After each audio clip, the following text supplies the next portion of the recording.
A little bit of background before I get into it. Today was my last day at my traffic reporting job. Yesterday, I got this text message. Hey, me and my coworker, can you please refer to the convoy as the Freedom Convoy? Nothing else. Just call it what it is. Call it what it is. Do you mean white supremacist convoy? Fascist convoy? Domestic terrorists? Like, it's literally been looking like this all week. I've been calling it the convoy, or the ongoing demonstrations, or the protests. Like, I'm not trying to make it too political. Like, I don't know. What? Like, it's been going on for 2 weeks. We all know what it is. So if you haven't heard of it, there's a trucker convoy in Canada that is a right-wing protest. A lot of their concerns have centered around demanding an end to COVID restrictions, which, I mean, if you think about it, is pretty ridiculous because the COVID restrictions that are in place in Canada are pretty minimal at most. And remember, this is the same Canada that gave people $2,000 monthly COVID check. But now this trucker convoy is calling itself the Freedom Convoy, and many on the internet are trying to claim that it's some sort of working class uprising, but the reality is that is simply not true. The people involved in this are right-wingers for the most part, and some of the supporters include people like Elon Musk, who actually offered a bunch of Bitcoin to help the protests keep going. And we also need to remember, who on earth has the time and money to be able to take weeks off of work just to hold up traffic in the middle of Ottawa? This is obviously not a working class uprising, and it is obviously not a convoy for freedom. This is very much a rebellion of upper middle class folks who are just deeply frustrated at the idea that the government might put even mild restrictions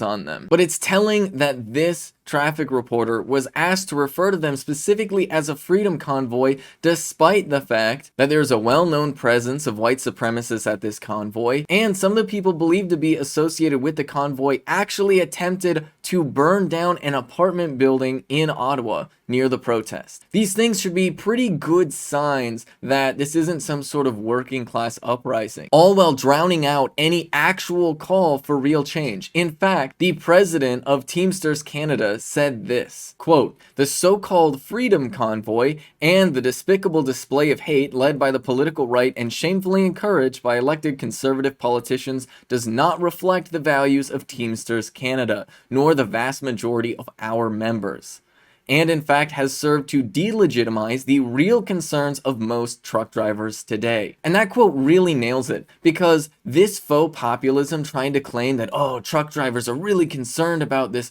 COVID lockdowns and mask mandates and vaccine mandates glosses over the fact that what people really demand is better working hours, better benefits, and higher wages. Because right now the working class, both in the United States and Canada, is facing an extreme squeeze, and people are struggling to afford to survive. And instead of focusing on those issues, these right-wingers are trying to pretend to have some sort of working class uprising when the policies that they're asking for fundamentally would not help anybody in the working class. Another important note to the fact that this traffic reporter was asked to call it the Freedom Convoy instead of actually calling it what it really is the idea of something being political, and how that is always used against the left and against marginalized people. Because calling it a freedom convoy, that's not political. That's just saying what the people organizing it are saying it is. But if you point out that there's a ton of white supremacist, right-wing politicians and literal billionaires supporting this effort, then all of a sudden you're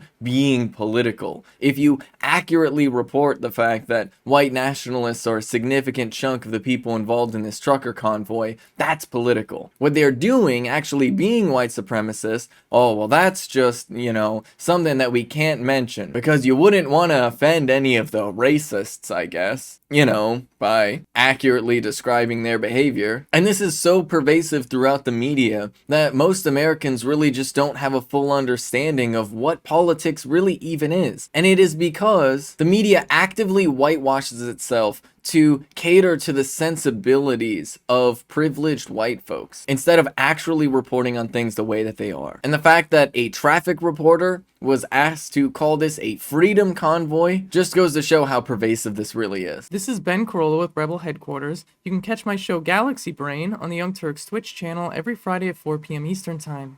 If you want to stay up to date with my content, you can follow me at Benjamin Carollo on Twitter. And for those of you that might be wondering or have noticed, my pronouns are in fact she, her.